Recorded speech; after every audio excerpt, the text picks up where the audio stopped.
Wednesday. What do we do on Wednesdays? We spill our drink color.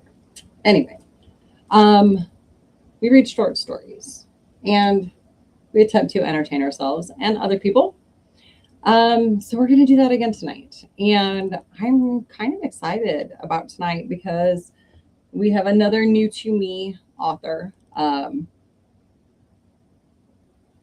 mean, I've seen The Time Machine, at least one version. Um, and I am familiar with H.G. Wells, but this will be the first time that I'm sitting down and like actually reading some of his stuff. So if this is a new author for you, I'm super excited for us. If you are new to the channel, thank you so much for being here tonight because we got a super big boost today. Doug Owen from the Unholy Podcast shared the channel. It's very exciting because Doug's very cool. And a super nice guy and has become a huge help for the Hallowed Hearth podcast. Hi, Mom and Dad. Congratulations, Dad. I saw the post that Mom made about your award. That is very cool. My dad doesn't stop. I don't know that stop is in his vocabulary. And if you know my dad, then you know how true that is. So when he gets a very much deserved award, I want to make sure I say congratulations. There's so much going on. I say that every week because there's just so much going on. This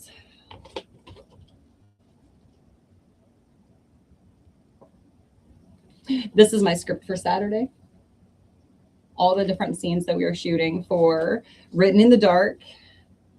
So after the show tonight, I'm probably going to be pulling more outfits for costumes and stuff for that, which is so exciting. I love working with Heidi. And yeah, Saturday should not be the super emotional day on set. There is one coming. But I don't want to spoil things. But I'll say one more thing on that. Hello, my beautiful sister. I miss you so much. Sorry, she can always sidetrack me. But the crowdfunder for Written in the Dark went live this past Saturday. And there are so many cool perks. One is to have your story read here. One is to attend a rehearsal over some sort of media. I don't know if it's going to be Zoom or Meet or Messenger or something, but you will get to watch a rehearsal of me and Heidi. You can also sponsor either myself or Heidi, and you get a whole goodie thing plus producer credits plus. So you can go to my page. I know I've shared the crowdfunder there. You can send me a private message asking for the link to the crowdfunder. You can check out Heidi's page. I'm not sure if she's at work or if she is watching tonight. But Heidi, if you are here and you want to put the link to the crowdfunder in the comments so people can kind of see it and go, oh, yeah. I think there's like a $5 perk going on right now, or special. I don't want to say special, make it sound like you're shopping, but you're kind of shopping. And we appreciate it because at the end is an amazing movie. And I'll let Heidi correct me if I'm wrong, but I believe if you sponsor one of us, you actually get a ticket to the premiere. So you can come to the premiere and get your photo taken with us and tell us in person what you thought of the movie. Unless you're Cliff Low watching. If you are Cliff Low watching, please don't just hang out in the lobby and make something up. There's a small handful of people who watch who will understand what that is about. But any whoozle be. Tonight, again, we are reading to H.G. Wells. Yay, Heidi is here. Okay. Sorry, this is like blinding me, so I'm going to play with that for just a second, and I apologize that the color is going to go weird. There we go.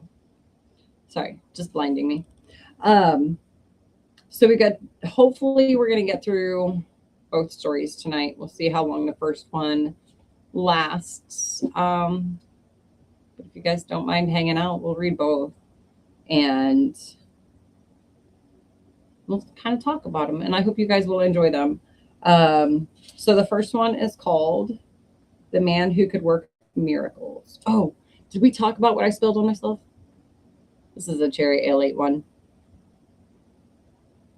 For anybody who knows what that is.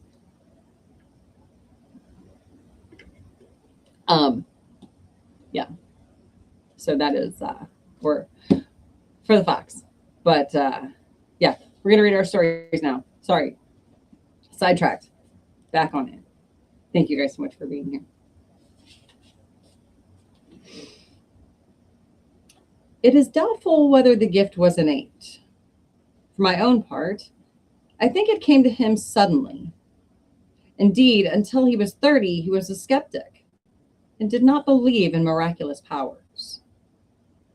And here, since it is the most convenient place, I must mention that he was a little man and had eyes of a hot brown, very erect red hair, a mustache with ends that he twisted up, and freckles. His name was George McWhirter Fotheringay. Not the sort of name by any means to lead to any expectation of miracles, and he was clerk at Gomshott's. He was greatly addicted to assertive argument. It was while he was asserting the impossibility of miracles that he had his first intimation of his extraordinary powers. This particular argument was being held in the bar of the Long Dragon, and Toddy Beamish was conducting the opposition by a monotonous but effective "so you say," that drove Mr. Fotheringay to the very limit of his patience. There were present, besides these two, a very dusty cyclist, Landlord Cox, and Miss Maybridge, the perfectly respectable and rather portly barmaid of the Dragon. Miss Maybridge was standing with her back to Mr. Fotheringay, washing glasses. The others were watching him, more or less amused by the present ineffectiveness of the assertive method. Goaded by the... sorry, guys. Goaded by the Torres Vedras tactics of Mr. Beamish, Mr. Fotheringay determined to make an unusual rhetorical effort. "Look ye here, Mr. Beamish," said Mr. Fotheringay. "Let us clearly understand what a miracle is. It's something contrariwise to the course of nature, done by power of will, something what couldn't happen without being specially willed." So we kind of talked about that a little bit earlier. Is a miracle something good or just something that shouldn't happen? "So you say," said Mr. Beamish, repulsing him. Mr. Fotheringay appealed to the cyclist, who had hitherto been a silent auditor, and received his assent, given with a hesitating cough and a glance at Mr. Beamish. The landlord would express no opinion, and Mr. Fotheringay, returning to Mr. Beamish, received the unexpected concession of a qualified assent to his definition of a miracle. Excuse me.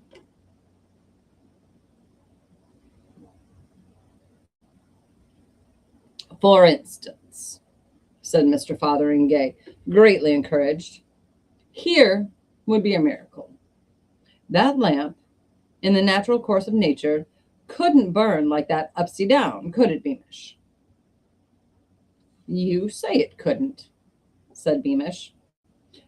"And you," said Fotheringay, "you don't mean to say, no," said Beamish reluctantly. No, it couldn't. Very well, said Mr. Fotheringay.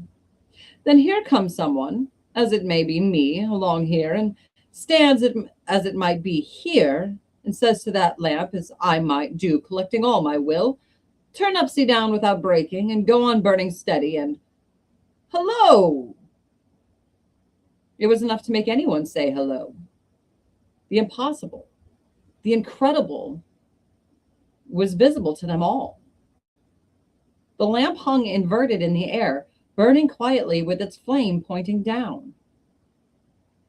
It was as solid, as indisputable as ever a lamp was, the prosaic common lamp of the Long Dragon bar. Oh, thanks, Heidi. Mr. Fotheringay stood with an extended forefinger and the knitted brows of one anticipating a catastrophic smash. The cyclist, who was sitting next to the lamp, ducked and jumped across the bar. Everyone jumped, more or less. Miss Maybridge turned and screamed. For nearly 3 seconds, the lamp remained still. A faint cry of mental distress came from Mr. Fotheringay. I can't keep it up, he said, any longer. He staggered back, and the inverted lamp suddenly flared, fell across the corner of the bar, bounced aside, smashed upon the floor, and went out.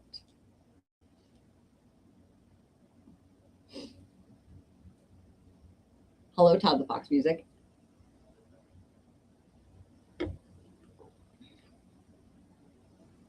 It was lucky it had a metal receiver, or the whole place would have been in a blaze. Mr. Cox was the first to speak, and his remark, shorn of needless excrescences, was to the effect that Fotheringay was a fool. Fotheringay was beyond disputing even so fundamental a proposition as that. He was astonished beyond measure at the thing that had occurred. Subsequent conversation threw absolutely no light on the matter so far as Fotheringay was concerned. The general opinion not only followed Mr. Cox very closely, but very vehemently. Everyone accused Fotheringay of a silly trick.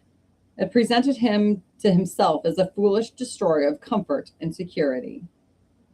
His mind was in a tornado of perplexity.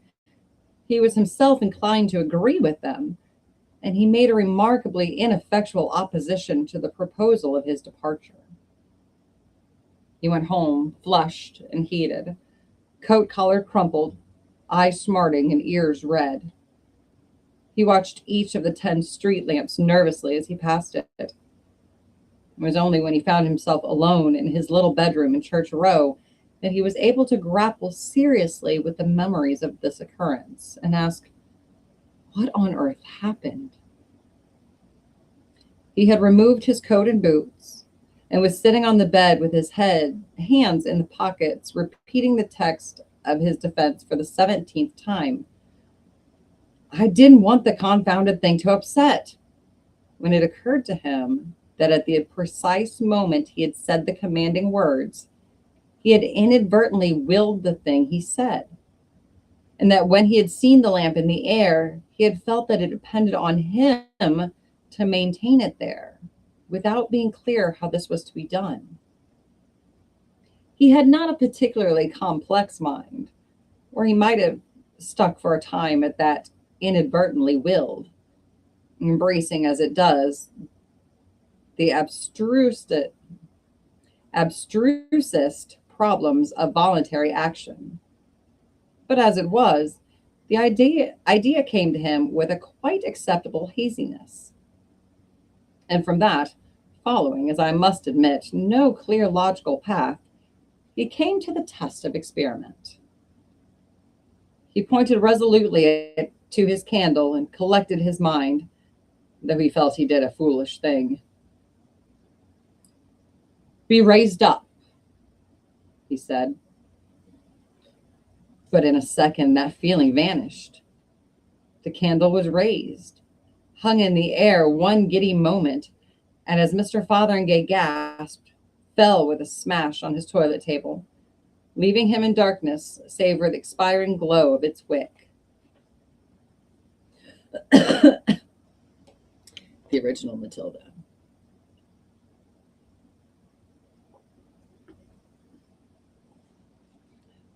For a time, Mr. Fotheringay sat in the darkness, perfectly still.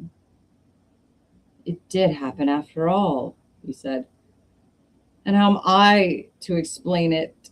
I don't know. He sighed heavily and began feeling in his pockets for a match.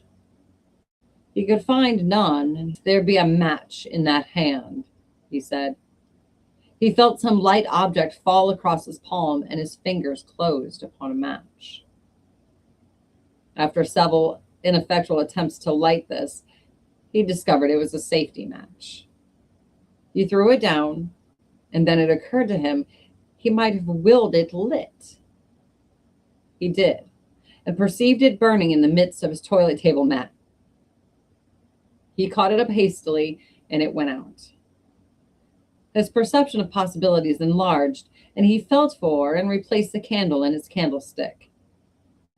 Here, you be lit, said Mr. Fotheringay, and forthwith the candle was flaring.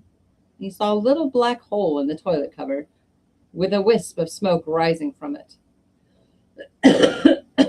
Excuse me. For a time, he stared from this to the little flame and back, and then looked up and met his own gaze in the looking-glass. By this help, he communed with himself in silence for a time. How about miracles now? Said Mr. Fotheringay at last, addressing his reflection. The subsequent meditations of Mr. Fotheringay were of a severe but confused description. So far, he could see it was a case of pure willing with him. The nature of his experiences so far disinclined him for any further experiments, at least until he had reconsidered them. But he lifted a sheet of paper and turned a glass of water pink and then green, and he created a snail, which he miraculously annihilated, and got himself a miraculous new toothbrush.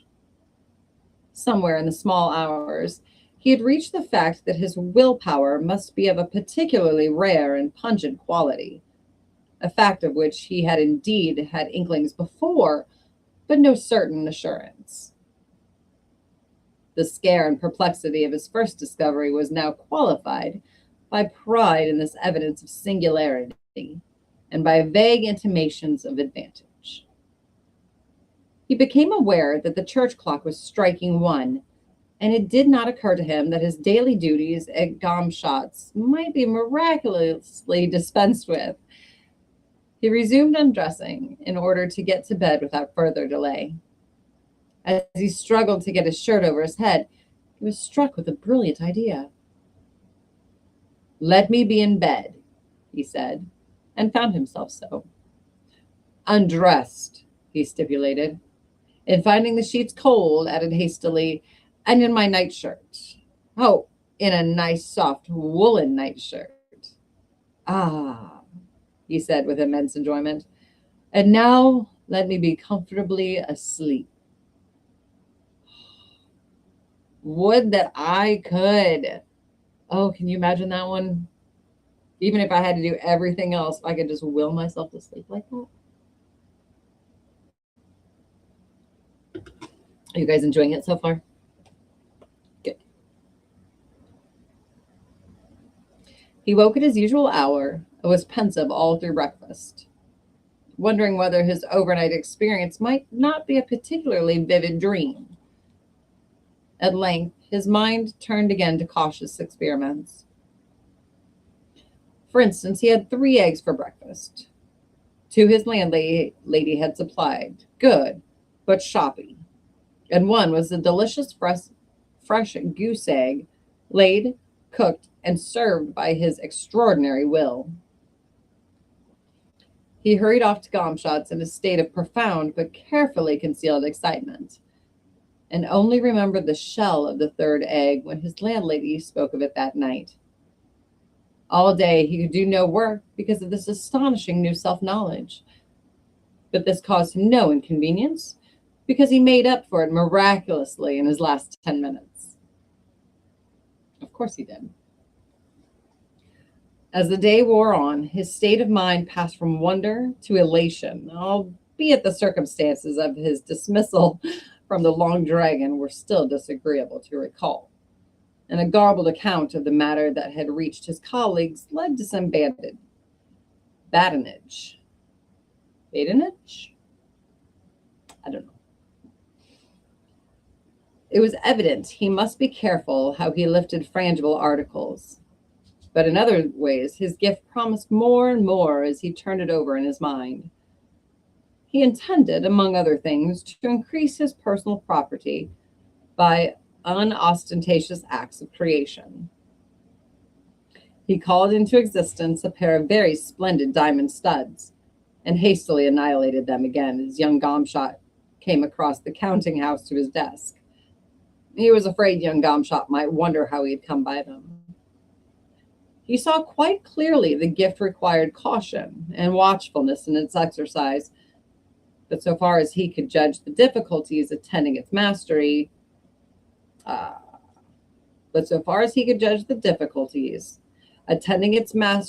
would be no greater than those he had already faced in the study of cycling. It was that analogy, perhaps, quite as much as the feeling that he would be unwelcome in the Long Dragon, that drove him out after supper into the lane beyond the gasworks to rehearse a few miracles in private.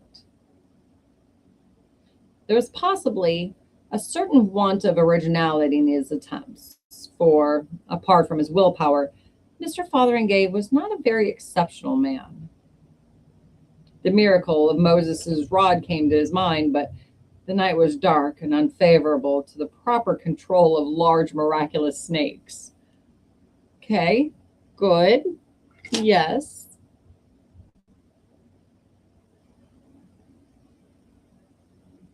Then he recollected the story of Tannhauser that he had read on the back of the Philharmonic program. That seemed to him singularly attractive and harmless. He struck his walking stick, a very nice Punapinyang lawyer, into the turf that edged the footpath, and commanded the dry wood to blossom. The air was immediately full of the scent of roses, and by means of a match, he saw for himself that this beautiful miracle was indeed accomplished. His satisfaction was ended by advancing footsteps. Afraid of a premature discovery of his powers, he addressed the blossoming stick hastily. Go back. What he meant was change back. But of course he was confused. The stick receded at a considerable velocity and incontinently became a cry of anger and a bad word from the approaching person. Who are you throwing brambles at, you fool? Cried a voice. That got me in the shin.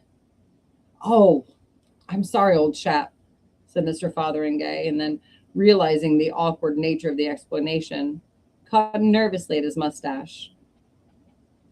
He saw Winch, one of the three Immering constables, advancing. Hi. So we have Leonard attempting to turn pages for us. Say hi. Okay, go bye. Thank you.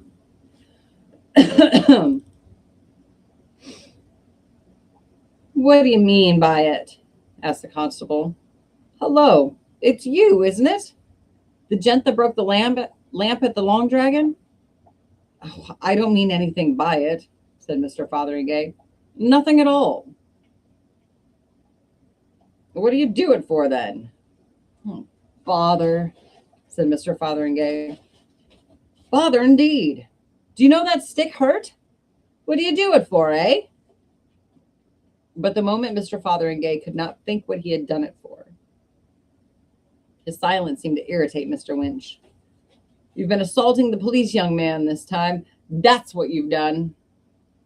Look here, Mr. Winch, said Mr. Fotheringay, annoyed and confused. I'm sorry. Very. The fact is, well, he could think of no way but the truth. I was working at a miracle. He tried to speak in an offhand way, but try as he would, he couldn't. Working a Now, don't you talk that way. Working a miracle indeed. Miracle. Well, that's downright funny. Why use the chap that don't believe in miracles? Fact is, this is another one of your silly conjuring tricks. That's what this is. Now, I tell you. But Mr. Fotheringay never heard what Mr. Winch was going to tell him. He realized he had given himself away, flung his valuable secret to all the winds of heaven.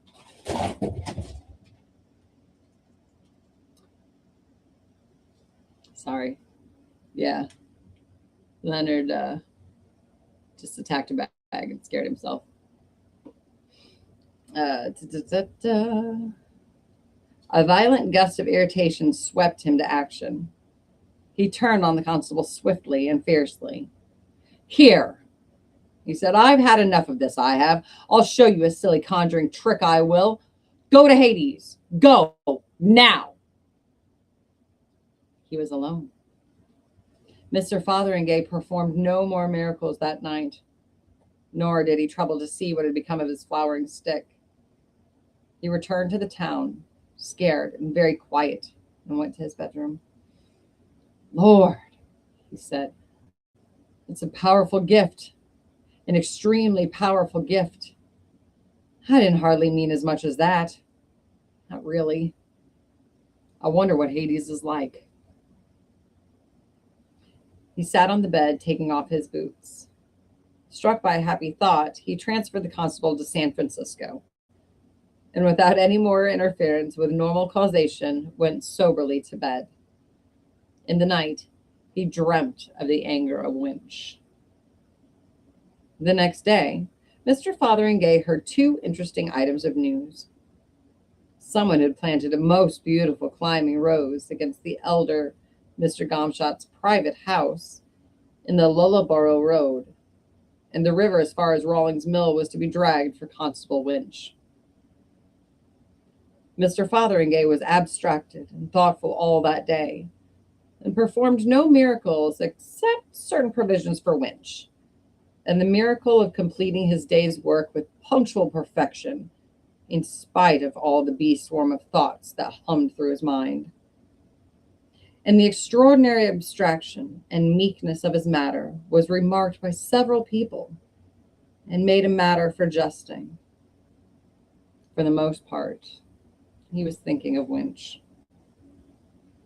On Sunday evening, he went to chapel, and oddly enough, Mr. Maydig, who took a certain interest in occult matters, preached about things that are not lawful. Mr. Fotheringay was not a regular chapel goer, but the system of assertive skepticism, to which I have already alluded, was now very much shaken. The tenor of the sermon threw an entirely new light on these novel gifts, and he suddenly decided to consult Mr. Maydig immediately after the service. So as soon as that was determined, he found himself wondering why he had not done so before. Well, if it sounds unlawful, that's probably why. Mr. Maydig, a lean, excitable man with quite remarkably long wrists and neck, was gratified at a request for a private conversation from a young man whose carelessness in religious matters was a subject for general remark in the town. Was a subject for general remark in the town. After a few necessary delays, he conducted him to the study of the man's, and was contiguous to which was contiguous to the chapel, seated him comfortably, and standing in front of a cheerful fire, his legs through a Rhodian arc of shadow on the opposite wall. He requested Mr. Fotheringay to state his business. At first, Mr. Fotheringay was a little abashed, and found some difficulty in opening the matter. You will scarcely believe me, Mr. Maydig, I'm afraid, and so forth for some time. You tried to question at last, and asked Mr. Maydig his opinion of miracles. Mr. Maydig was still saying, well, in an extremely judicial tone when Mr. Fotheringay interrupted again. You don't believe, I suppose, that some common sort of person, like myself, for instance, as might be sitting here now, might have some sort of twist inside him that made him able to do things by his will? It is possible, said Mr. Maydig. Something of the sort, perhaps, is possible. If I might make free with something here, I think I might show you some sort of experiment, said Mr. Fotheringay. Now, take that tobacco jar on the table, for instance. What I want to know is whether what I'm going to do with it a miracle or not. Just half a minute, Mr. Maydig, please. He knitted his brows, pointed to the tobacco jar, and said, be a bowl of violets. The tobacco jar did as it was ordered. Mr. Maydig stared violently at the change and stood looking from the thaumaturgist to the bowl of flowers. He said nothing. Presently, he ventured to lean over the table and smell the violets. They were fresh picked and were very fine ones.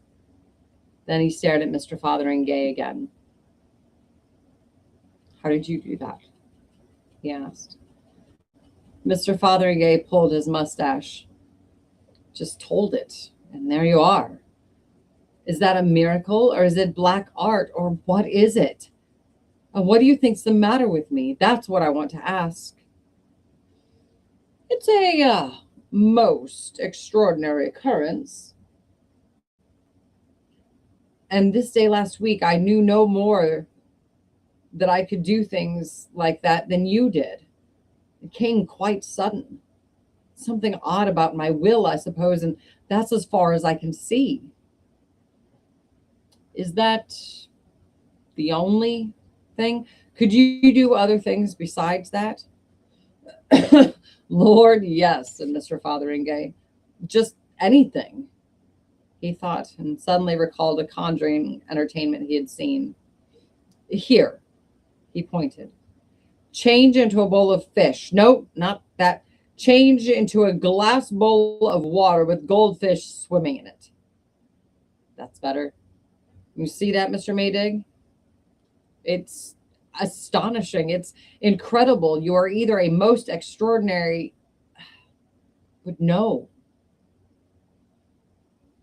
I could change it into anything, said Mr. Fotheringay. Just anything.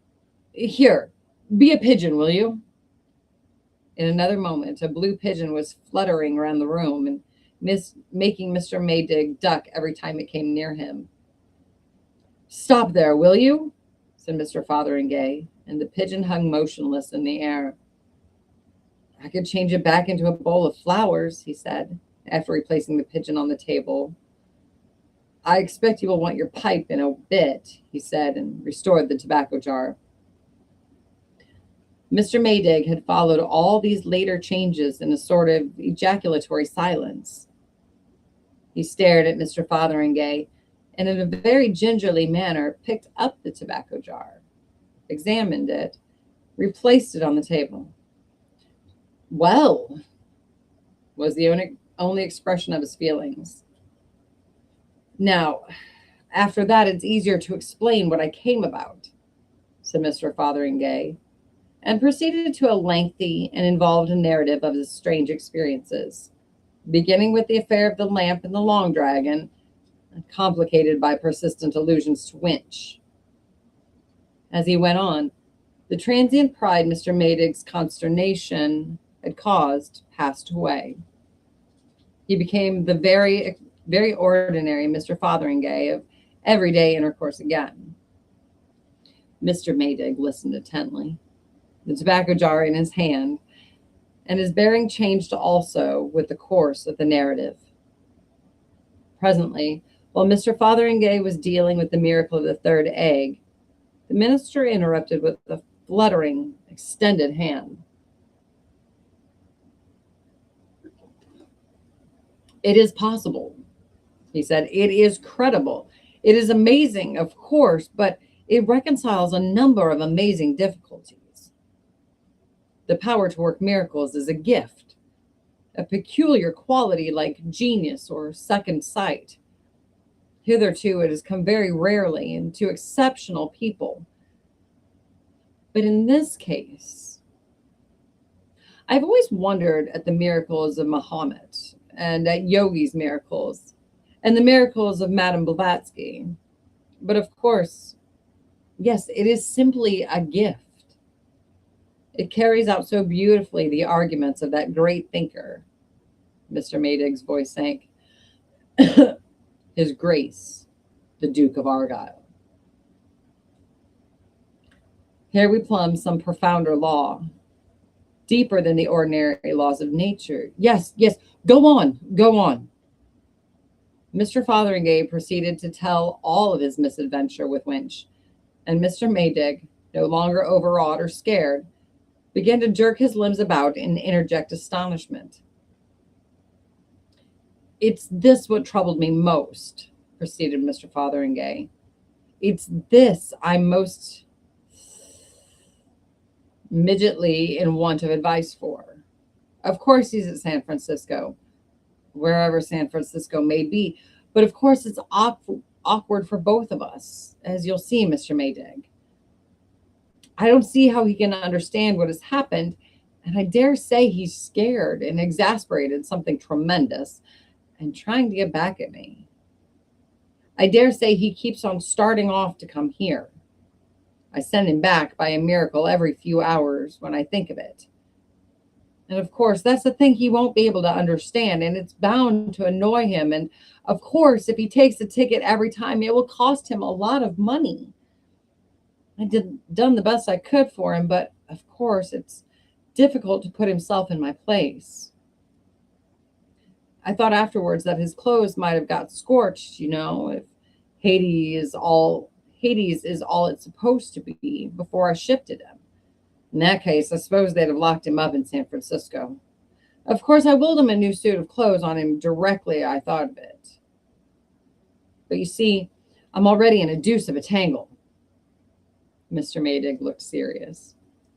I see you are in a tangle. Yes, it's a difficult position. How are you to end it? He became diffuse and inconclusive. However, we'll leave Winch for a little and discuss the larger question. I don't think this is a case of the black art or anything of the sort. I don't think there's any taint of criminality about it at all, Mr. Fotheringay. None whatever, unless you are suppressing material facts. No, it's miracles. Pure miracles. Miracles, if I may say so, of the very highest class. He began to pace the hearthrug and gesticulate, while Mr. Fotheringay sat with his arm on the table and his head on his arm, looking worried. I don't see how I'm to manage about Winch, he said. A gift of working miracles. Apparently a very powerful gift, said Mr. Maydig. We'll find a way about Winch, never fear. My dear sir, you are a most important man. A man of the most astonishing possibilities, as evidence, for example. And in other ways, the things you may do. Yes, I've thought of a thing or two, said Mr. Fotheringay, but some of the things come a bit twisty. You saw that fish at first. Wrong sort of bowl and wrong sort of fish. And I thought I'd ask someone. A proper course, said Mr. Maydig, a very proper course, altogether the proper course. He stopped and looked at Mr. Fotheringay. It's practically an unlimited gift. Let us test your powers, for instance. If they really are all they seem to be. And so, incredible as it may seem, in the study of the little house behind the Congregational Chapel On the evening of Sunday, November 26th, 1896, Mr. Fotheringay, egged on and inspired by Mr. Maydig, began to work miracles. The reader's attention is specially and definitely called to the dare. He will object, probably has already objected, that certain points in the story are improbable. That if any things of the sort already described had indeed occurred, they would have been in all the papers at that time. The details immediately following he will find particularly hard to accept because, among other things, they involve the conclusion that he or she, the reader in question, that would be us, must have been killed in a violent and unprecedented manner more than a year ago. Now, a miracle is nothing if not improbable, and as a matter of fact, the reader was killed in a violent and unprecedented manner in 1896. In the subsequent course of this story, that will become perfectly clear and credible, as every right-minded and reasonable reader will admit. Okay. So we have a challenge issued to us by our author, or at least our narrator.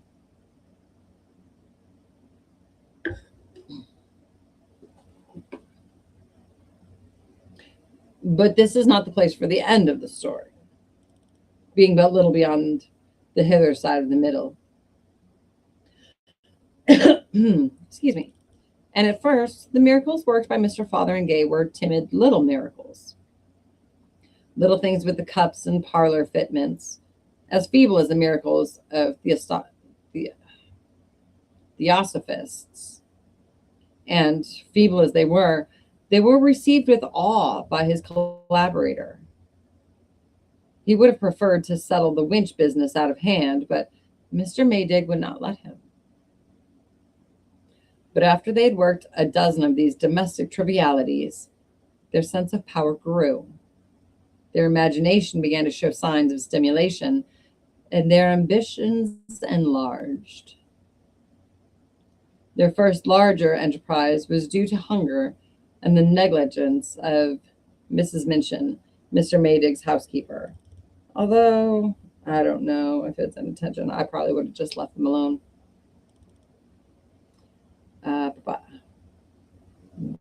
The meal to which the minister conducted Mr. Fotheringay was certainly ill-laid and uninviting as refreshment for two industrious miracle workers.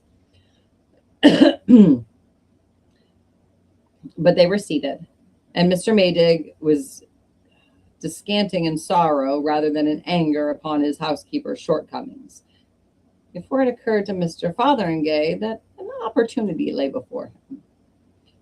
"Don't you think, Mr. Maydig," he said, "if it isn't a liberty, my dear Mr. Fotheringay, of course. No, I didn't think." Mr. Fotheringay waved his hand. "What shall we have?"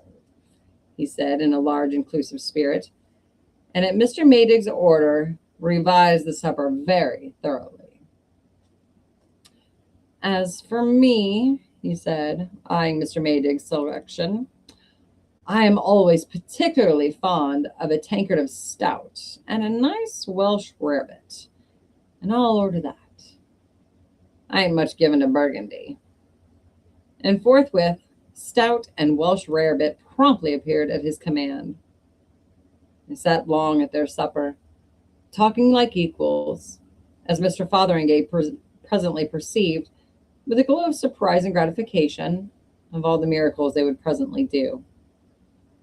"By the by, Mr. Maydig," said Mr. Fotheringay, "I might perhaps be able to help you in a domestic way."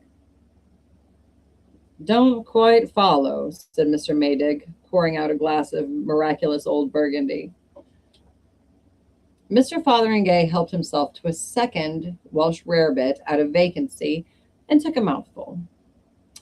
"I was thinking," he said, "I might be able to work a miracle with Mrs. Minchin.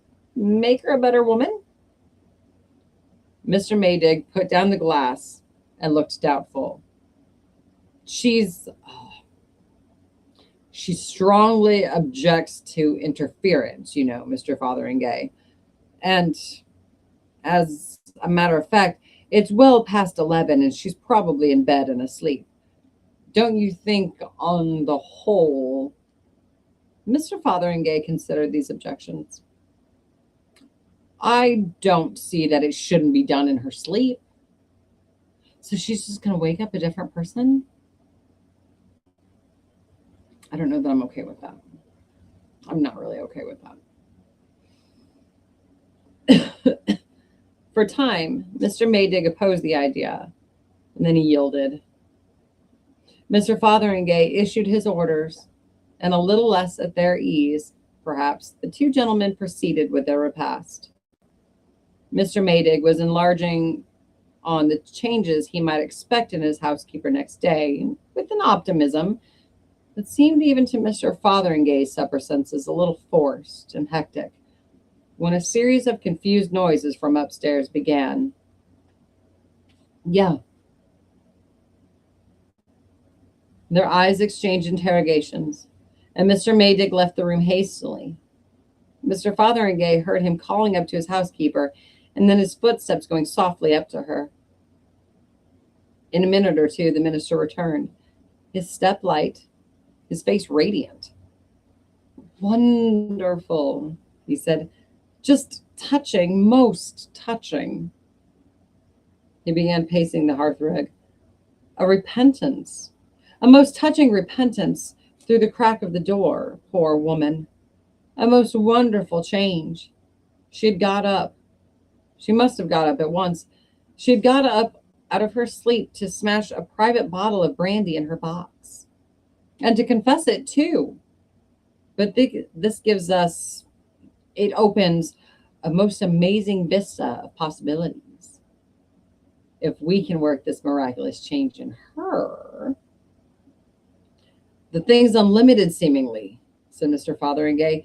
And about Mr. Winch, altogether unlimited. And from the hearthrug, Mr. Maydig, waving the Winch difficulty aside, unfolded a series of wonderful proposals he invented as he went along. Now, what those proposals were does not concern the essentials of the story.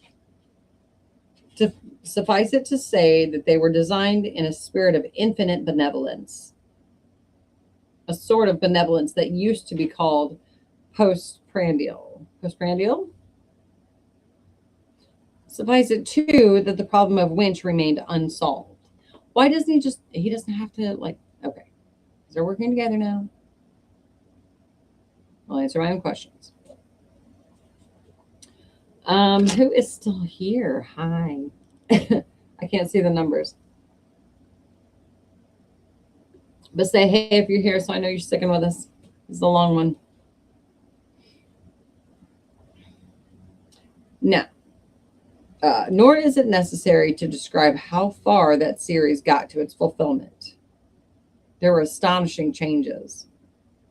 The small hours found Mr. Maydig and Mr. Fotheringay careering across the chilly market square under the still moon in a sort of ecstasy of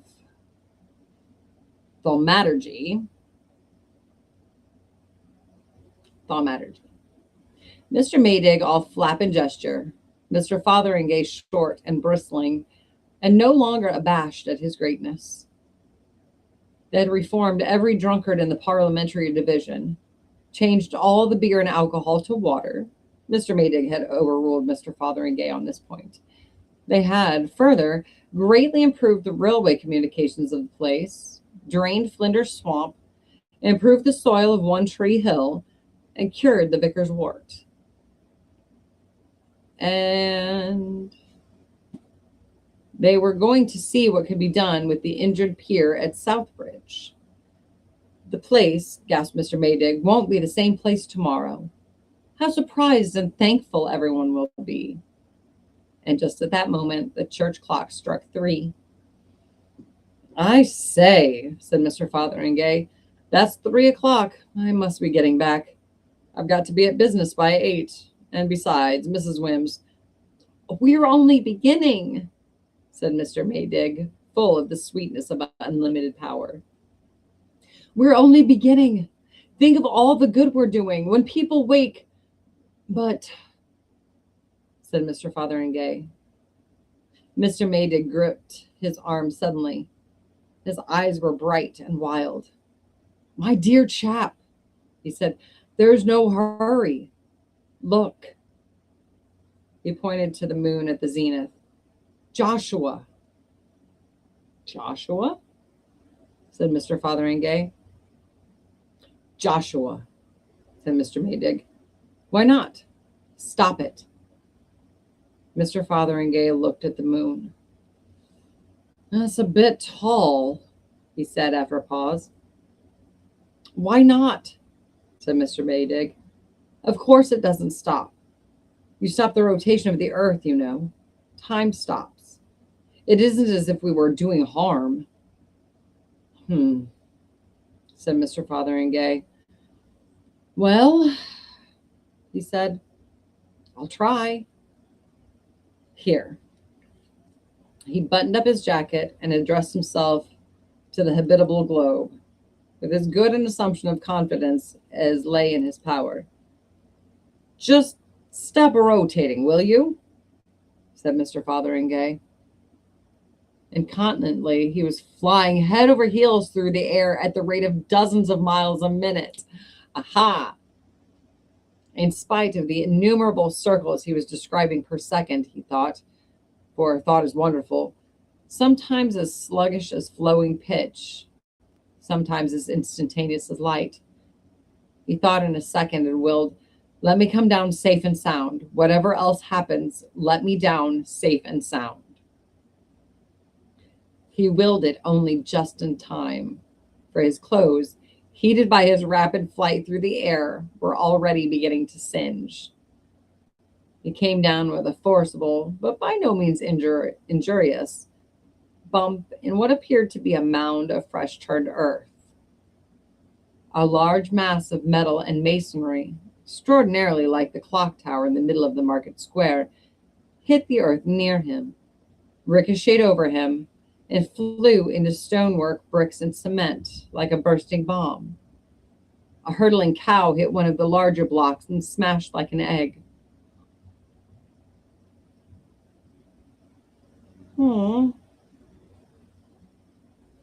There was a crash that made all the most vicious crashes of his past life seem like the sound of falling dust, and this was followed by a descending series of lesser crashes. A vast wind roared throughout earth and heaven so that he could scarcely lift his head to look. For a while he was too breathless and astonished even to see where he was or what had happened. And his first movement was to feel his head. Excuse me. And reassure himself that his streaming hair was still his own. Lord, gasped Mr. Fotheringay, scarcely able to speak for the gale. I've had a squeak. What's gone wrong? Storms and thunder, and only a minute ago a fine night. This Maydig set me on to this sort of thing. What a wind! If I go on fooling in this way, I'm bound to have a thundering accident. Where's Maydig? What a confounded mess everything's in. He looked about him so far as his flapping jacket would permit. The appearance of things was really extremely strange. The sky's all right, anyhow, said Mr. Fotheringay. And that's about all that is. We're all right. Oh, and that's about all that is all right. And even there, it looks like a terrible gale coming up. But there's the moon overhead, just as it was just now. Bright as midday, but for the rest, where's the village? Where's anything? And what on earth set this wind blowing? I didn't order no wind. Well, no, you just stopped the earth, but not the atmosphere.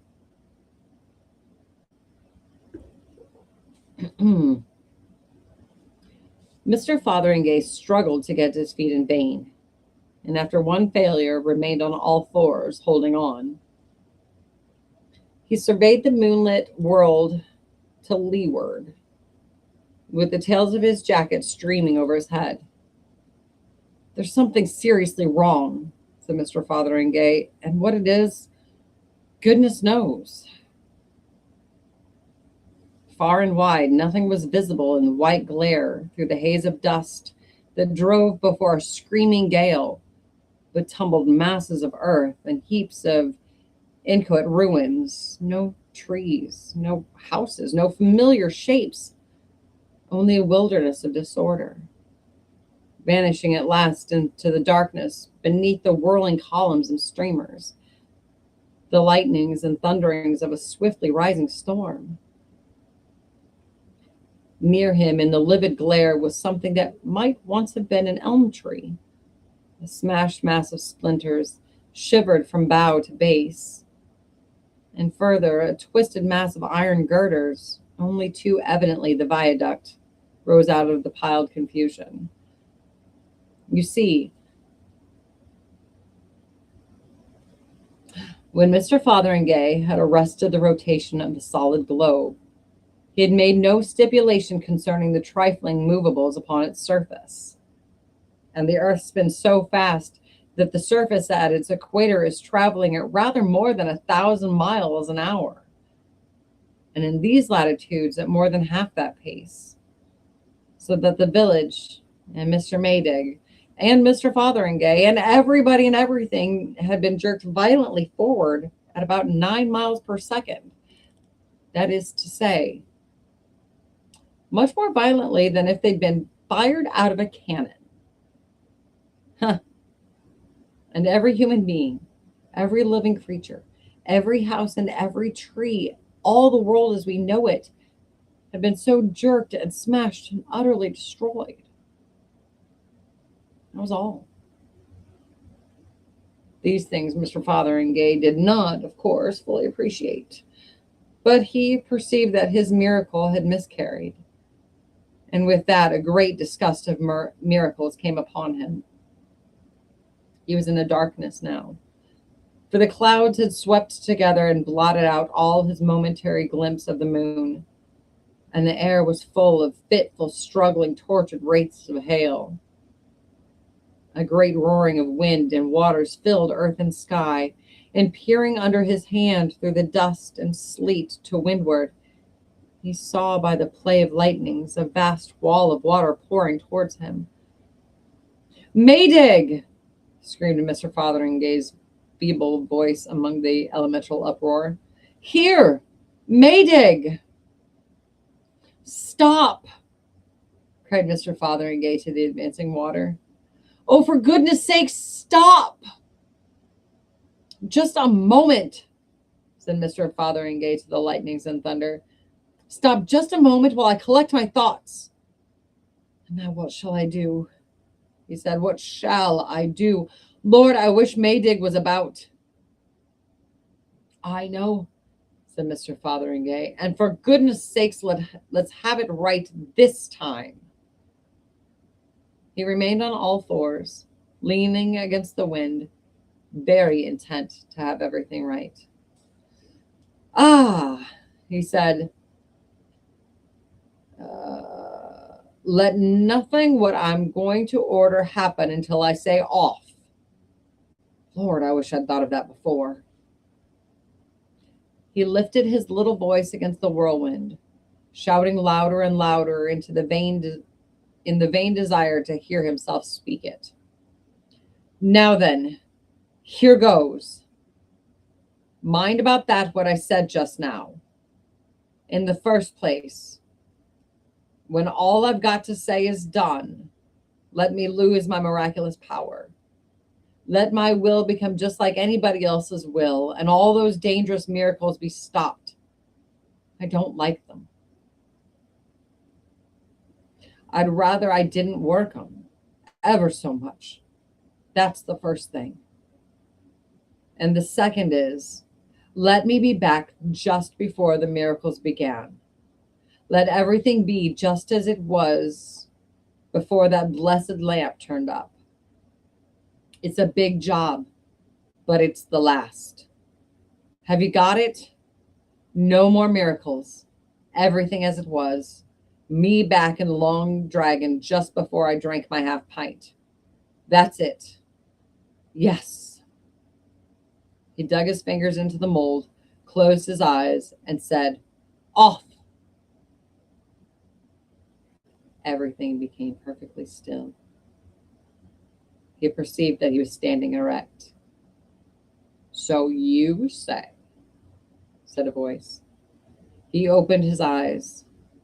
He was in the bar of the Long Dragon, arguing about miracles with Toddy Beamish. He had a vague sense of some great thing forgotten that instantaneously passed. You see that, except for the loss of his miraculous powers, everything was back as it had been. His mind and memory, therefore, were now just as they had been at the time when the story began. So that he knew absolutely nothing of all that is here, knows nothing of all that is told here to this day. And among other things, of course, he still did not believe in miracles. I tell you that miracles, properly speaking, can't possibly happen, he said, whatever you like to hold. And I'm prepared to prove it up to the hilt. That's what you think, said Toddy Beamish, and prove it if you can. Looky here, Mr. Beamish, said Mr. Fotheringay. Let us clearly understand what a miracle is. It is something contrariwise to the course of nature done by power of will. The end. I wondered how they were going to resolve that. But I kind of had an idea. So that was our story for tonight. We went just a shade over an hour. So what I will do is, so I have a sleepy kitty with one eye open on my clean laundry that needs to be put away. So I'll just, I'll do a recording of the magic shop and I'll attach it either to this video in the comments of this video. What are we doing?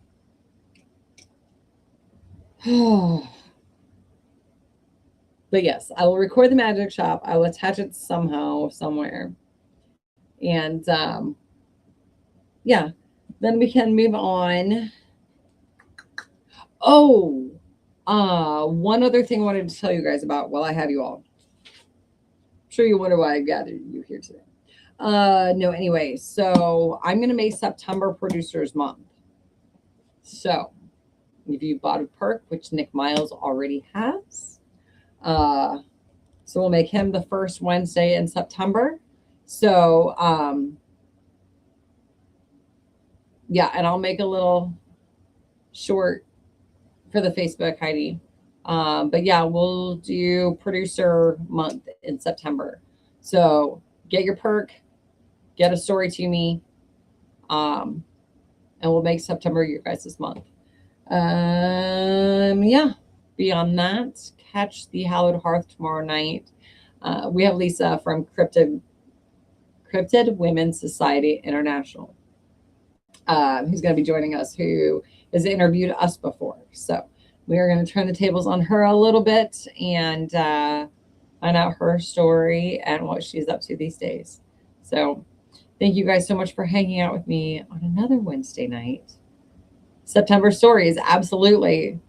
Yeah, I want to do a whole producer story month. So yeah, get those producer perks, guys. Thank you. Any little bit helps for the movie. So if you want to sponsor me, reach out to Heidi and find out how much that is. Because I don't know. I don't know how many days she's going to want me on set. Sub stories. Okay, now I'm just going to start getting silly. Because it's about that time of night. And these are not alcoholic. It's just me. A little whimsy tonight. Okay, so I'm gonna go pick some costumes for Saturday and keep working on my lines. I'll see you guys tomorrow night over on the hearth, or here next Wednesday, or when I record the magic shop. But anyway, I love you guys. Thank you so much for hanging out. Come back to the Wolf Stud next week.